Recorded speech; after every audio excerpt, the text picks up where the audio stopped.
ones who fear the return call. There's a particular kind of silence that terrifies people. Not the silence of an empty room at midnight, but the silence of a phone that doesn't buzz, of texts that don't arrive, of a Saturday night where no one is waiting for you. Most people will do almost anything to escape it. They'll stay in relationships that drain them. They'll chase people who don't want to be caught. They'll define their entire worth by whether someone else has chosen them. But 2,000 years ago, the Stoics discovered something most of us still haven't learned. Silence isn't empty. It's full. Full of the one person you will spend your entire life with, yourself. And until you've made peace with that person, until you've actually examined who you are, when no one is watching, no relationship you enter will be built on solid ground. Epictetus taught that the root of nearly all human suffering comes from placing our peace in things outside our control. And nothing is more outside your control than another person's heart. Think about that for a moment. You cannot control whether someone loves you. You cannot control whether they stay. You cannot control whether they understand you the way you hope to be understood. If your entire sense of completeness depends on someone else's choices, you've handed the keys of your inner life to a person who may lose them, misuse them, or simply walk away with them. This isn't the Stoic case against love. This is the Stoic case for building yourself first, because everything that follows depends on that foundation. Epictetus, how enslaved are you willing to be? Epictetus was born a slave. His master broke his leg, and instead of breaking, Epictetus responded with something that terrified the master more than defiance ever could: clarity. He said this: "The root of all suffering is placing your peace in things you don't control. When you depend on another person's heart for your peace, you've given them power over you. And most people will abuse that power, not out of malice, but out of their own unexamined wounds." Think about the relationships you know that have ended badly. Was it because one person stopped loving the other? Or was it because one person was trying to fill a hole in themselves that the other person never agreed to patch? The difference matters. It matters because the first is grief. The second is resentment. When you choose a partner not from fullness but from hunger, you don't choose, you recruit. You hire someone to complete you. And no matter how willing they are, no person can permanently fill a void inside someone else. They'll try. They'll exhaust themselves trying. They'll blame themselves when they fail. And eventually, the relationship collapses under the weight of an expectation it was never designed to carry. Marcus Aurelius ruled the most powerful empire on earth. He had access to anything: companionship, distraction, pleasure, without limit. But each night, alone in his tent on the frontier of war, he wrote to himself, not to a wife, not to a friend, to himself. The book we now treasure as one of history's greatest philosophical works was never meant for us. It was Marcus disciplining his own mind. The only relationship that had to work before any other could function, the relationship with himself. He wrote, "Waste no more time arguing about what a good man should be. Be one." The verb is solitary. The transformation is solitary. No one else can sit with your worst thoughts and talk you out of them. No one else can examine your faculty of choice. The one thing the Stoics said was truly unconditionally yours, except you. This is the practice that singleness makes possible: uninterrupted self-examination. And it's harder than it sounds. The discipline of sitting alone. When you are constantly accountable to another person's schedule, moods, insecurities, and needs, your attention is split. You're managing two inner worlds instead of mastering one. This isn't a criticism of partnership, it's simply the mathematics of attention. A partnered person owes real time and real energy to someone else's well-being. That's beautiful when both people are whole enough to give it freely. It's a slow erosion when one or both are using the relationship to avoid looking inward at all. Ask yourself something uncomfortable. When was the last time you spent an entire evening completely alone? No phone, no show playing in the background, just you and your thoughts. If the answer is, I can't remember, that's not a coincidence. That's avoidance. And the Stoics would say, gently but firmly, that avoidance always finds you eventually. Usually at 2 a.m., usually next to someone who can't fix what's actually wrong. Seneca observed something in his letters that still describes us perfectly 2,000 years later. It is not the man who has too little, but the man who craves more, that is poor. Apply that to relationships, and the translation is brutal. It is not the person who is alone who is lacking. It is the person who cannot stand to be alone who reveals the deepest poverty. Look at people who jump from relationship to relationship with barely a gap in between. The moment one ends, another begins within weeks. On the surface, it looks like resilience. They bounced back fast. But the Stoic question is harder. Bounced back to what? If you never sat in the wreckage long enough to understand why it happened, you didn't heal. You just changed the scenery around the same unresolved wound. You carry your unexamined self into every new relationship, and that self makes the same choices, triggers the same patterns, and inevitably produces the same outcome, just with a different name attached. This is why the discipline of solitude matters. It forces you to face what you've been running from. And yes, that's uncomfortable. That's frankly why most people avoid it. But Marcus Aurelius reminds us, the impediment to action advances action. What stands in the way becomes the way. The cycle breaker. You can't outrun yourself. Picture someone, anyone really, because this pattern is everywhere, who grew up feeling unseen by a parent. So now, in relationships, they unconsciously search for someone who will finally see them the way they wanted to be seen back then. They find someone. That person sees them. For a while, it feels like coming home. But here's what the Stoics understood. That person cannot be responsible for healing a wound they didn't create. The relationship doesn't fail because the partner was wrong. It fails because the foundation was never solid ground. It was a desperate need wearing the costume of love. And then, that person does what people do. They leave. They hurt them.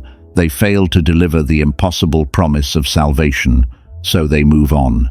And they do it all again with someone new. Different face, same script. The Stoics didn't judge this. They simply observed it.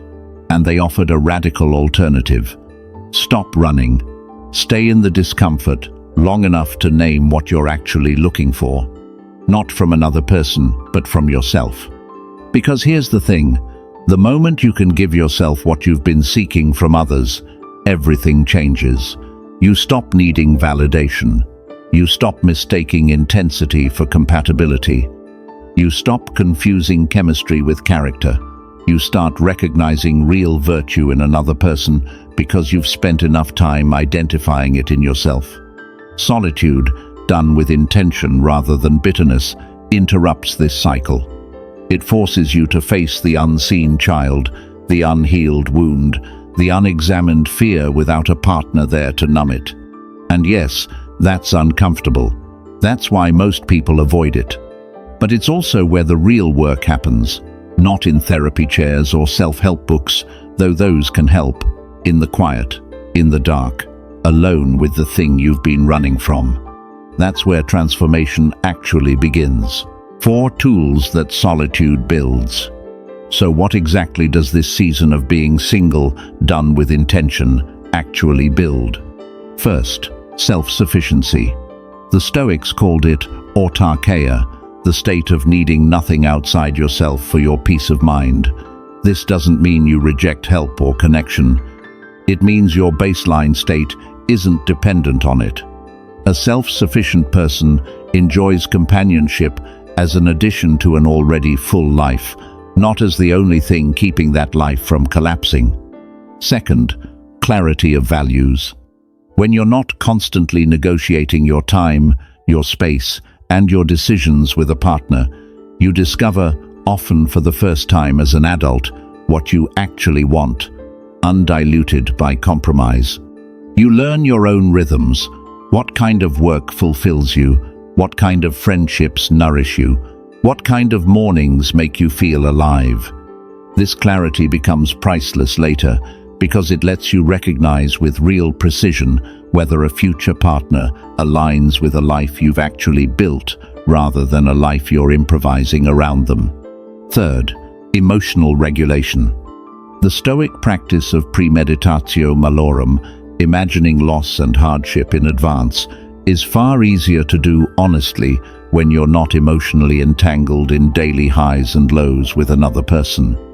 Alone, you can examine fear, jealousy, anger, and grief at their root without a partner's presence, either soothing them prematurely or triggering them constantly. You become the kind of person who can sit with difficult emotions instead of needing someone else to absorb them for you. And paradoxically, this is exactly the quality that makes someone a phenomenal partner later, because they no longer need their partner to regulate them. They've already learned to do it themselves. Fourth, discernment. The Stoic concept of oikeiosis teaches that expanding concern outward from yourself to others only works in the right order. You must first understand and govern yourself before you can wisely extend yourself to someone else. A person who has never been alone long enough to know their own mind will, almost without exception, choose partners poorly, not out of bad luck, but because they don't yet know what they're choosing for. Solitude, done right, sharpens your eye. You stop mistaking intensity for compatibility. You stop confusing chemistry with character. You start recognizing real virtue in another person because you've spent enough time identifying it in yourself. None of this means solitude is comfortable. There will be nights it feels like punishment instead of practice. But Seneca wrote, "Difficulties strengthen the mind as labor does the body. The very discomfort of being alone with yourself is the resistance training of character." Stoics don't reject love, they reject servitude. Here's an important correction, because this philosophy is often misquoted into something colder than it was ever meant to be. The Stoics never said solitude was the goal, they said it was the forge. A sword is not made to stay in the fire, it's made to be drawn from it, tempered, sharpened, and finally useful in the world. Marcus Aurelius himself loved deeply. His correspondence shows real grief, real tenderness, real attachment to the people in his life. The goal was never to feel nothing for others.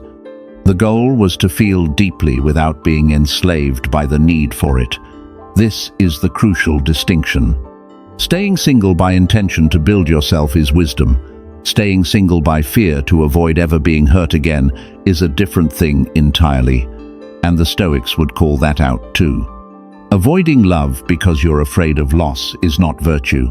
It's just a quieter form of the same fear that makes other people chase love desperately. Both are still being governed by fear, not by reason. One person runs toward the relationship, the other runs away from it, but both are running. The Stoic path is neither. It's standing still long enough to know who you are before deciding where to go. Real Stoic love, love from wholeness rather than hunger, changes the entire chemistry of a relationship. It removes desperation. It removes the silent resentment of feeling like you gave up parts of yourself you never actually examined. It removes the expectation that another person will complete you because you're already complete. It allows two whole people to create something neither could create alone. Instead of two incomplete people hoping the other's presence will quietly finish the job. This is the kind of love worth waiting for, not the kind that fills a void, the kind that multiplies what's already there. Love is addition, not salvation. If you are single right now and it stings, I want you to hear this clearly. This is not your punishment. This is your preparation. Every evening you spend examining your own mind instead of someone else's mood is an evening invested in the only relationship you'll have for your entire life, the one with yourself. Every bit of peace, discipline, and clarity you build now is something no future partner will ever be able to take from you, because you didn't borrow it, you built it. The Stoics were not theorists, they were practitioners. So here's something practical. Tonight, try this. Sit alone for 10 minutes with no phone, no distractions, and ask yourself 3 questions. What am I avoiding feeling by staying busy or distracted? What pattern have I repeated in past relationships that I've never actually named? And what would I want my life to look like if no one else's opinion of me mattered at all? You don't need answers immediately. Epictetus didn't ask for instant mastery. He asked for consistent practice. Do this once, and it's an exercise. Do it nightly, and it becomes the foundation. Marcus Aurelius spent his entire life building in that tent alone, by candlelight, becoming the kind of person worth being. Staying single is not the absence of a love story. It is the first chapter of the only love story that makes every other one possible. The one where you finally, deliberately become someone worth choosing. And someone capable of choosing well in return. The Stoics didn't fear the silence of an empty room. They filled it with the only work that ever truly mattered, the slow, unglamorous, lifelong construction of character. And when love eventually arrived for them, it arrived as an addition to a life already whole, not a rescue from a life that wasn't, not a completion of something broken, but the expansion of something already working.